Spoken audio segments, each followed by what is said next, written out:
नमस्कार, घटना चक्र बुक वीडियो के इस शैक्षणिक मंच पर आपका स्वागत है। हमारा उद्देश्य है ज्ञान को सरल, स्पष्ट और सुलभ रूप में आप तक पहुंचाना। आइए आरंभ करते हैं अध्ययन और सफलता की इस यात्रा को। नमस्ते। कभी सोचा है कि अपनी जेब में रखा हुआ जो नोट है वो आता कहाँ से है और उसकी कीमत कौन तय करता है? आज हम भारत के इसी जटिल लेकिन दिलचस्प फाइनेंशियल सिस्टम को समझने की कोशिश करेंगे, आरबीआई से लेकर सीधे हमारी जेब तक। तो चलिए शुरू करते हैं एक बहुत ही बेसिक सवाल से। कागज का वो टुकड़ा जिसे हम नोट कहते हैं, आखिर उसकी कोई वैल्यू होती कैसे है? यकीन मानिए, इस एक सवाल का जवाब ही हमें इस पूरे सिस्टम के सेंटर तक ले जाएगा। देखिए, इस पूरे सिस्टम को समझने के लिए सबसे पहले पैसे को समझना होगा। आखिर ये पैसा, ये करेंसी है क्या और ये काम कैसे करती है? तो देखिए, किसी भी चीज को पैसा बनने के लिए उसमें कुछ खासियतें होनी चाहिए। पहली कि वो टिकाऊ हो, मतलब जल्दी खराब ना हो। दूसरी, उसे कहीं भी ले जाना आसान हो। और तीसरी, उसे आसानी से छोटे छोटे हिस्सों में बांटा जा सके, जैसे हम 100 के नोट को 10-10 के नोटों में बांट सकते हैं। अच्छा, अब एक बड़ी दिलचस्प बात, जब कोई सेंट्रल बैंक जैसे हमारा आरबीआई पैसा छापता है तो उसे एक तरह का मुनाफा होता है। इसे कहते हैं सीनियराज। मतलब मान लीजिए 100 रुपए का नोट छापने में 2 रुपए लगे तो बाकी के 98 रुपए सरकार का मुनाफा है। तो ये काम भारत में करता कौन है? यहीं पर एंट्री होती है हमारे रिजर्व बैंक ऑफ इंडिया यानी आरबीआई की। ये देश का सेंट्रल बैंक है और हमारी इस फाइनेंशियल कहानी का समझिए मेन कैरेक्टर है।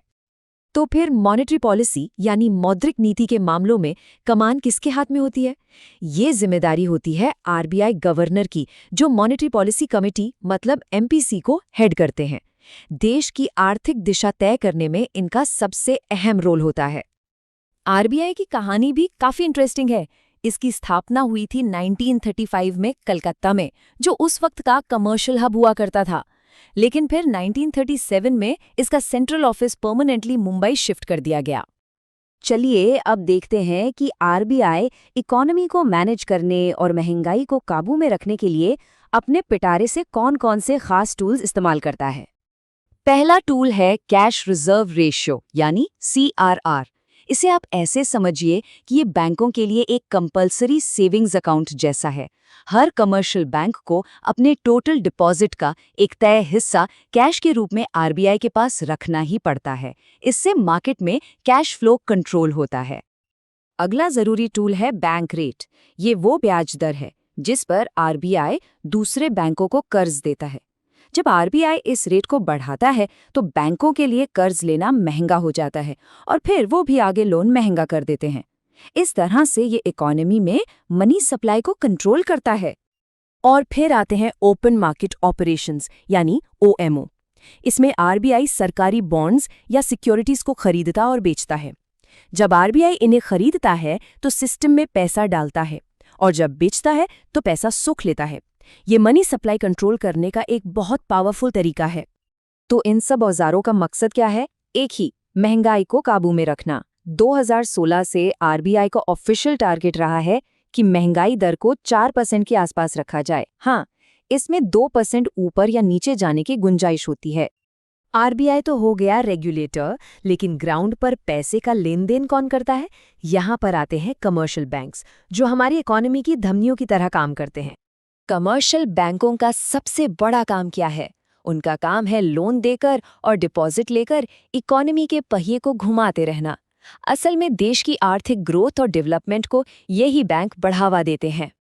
लेकिन वो एक चीज क्या है जो एक बैंक को किसी भी दूसरे फाइनेंशियल इंस्टीट्यूशन से एकदम अलग बनाती है? वो है आम जनता से डिपॉजिट एक्सेप्ट करने की उनकी अनोखी पावर। ये अधिकार और किसी के पास नहीं है और यही उन्हें इतना खास बनाता है। अब हम इस सिस्टम के उस हिस्से में चलते हैं जहां फाइनेंशियल सर्विसेज उन लोगों तक पहुंचती हैं जो शायद ट्रेडिशनल बैंकिंग से बाहर हैं। जी हां, बात करते हैं माइक्रो फाइनेंस की। माइक्रो फाइनेंस का मतलब है कम आय वाले लोगों और छोटे उद्यमियों को फाइनेंशियल सर्विसेज देना। इसमें छोटे छोटे लोन, जिन्हें माइक्रो लोन्स कहते हैं, शामिल हैं, जो उन्हें अपना काम शुरू करने और आत्मनिर्भर बनने में मदद करते हैं।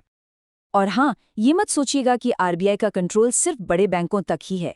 भारत में छोटे से छोटे माइक्रो फाइनेंस संस्थान यानी MFIs को भी RBI ही रेगुलेट करता है। ये जरूरी है ताकि पूरा सिस्टम सही से काम करे। अब माइक्रो फाइनेंस में ना दो तरह के मॉडल ज्यादा चलते हैं।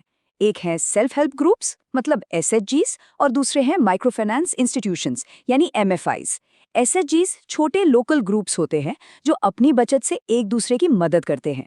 वहीं MFIs थोड़े बड़े और फॉर्मल संस्थान होते हैं जो फंडिंग लेकर आगे छोटे लोन देते हैं।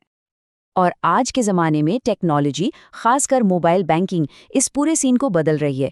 अब फ़ोन के ज़रिए ही दूर दराज के गांवों तक फाइनेंशियल सर्विसेज पहुंच रही हैं, जो अपने आप में एक बहुत बड़ा बदलाव है।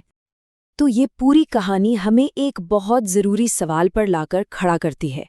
जैसे जैसे इंडिया की इकॉनमी और ज़्यादा डिजिटल होती जा रही है, फाइनेंशियल इंक्लूजन यानी सबको साथ लेकर चलने का ये मिशन आने वाले वक्त में कैसे बदलेगा, ये एक सोचने वाली बात है ना?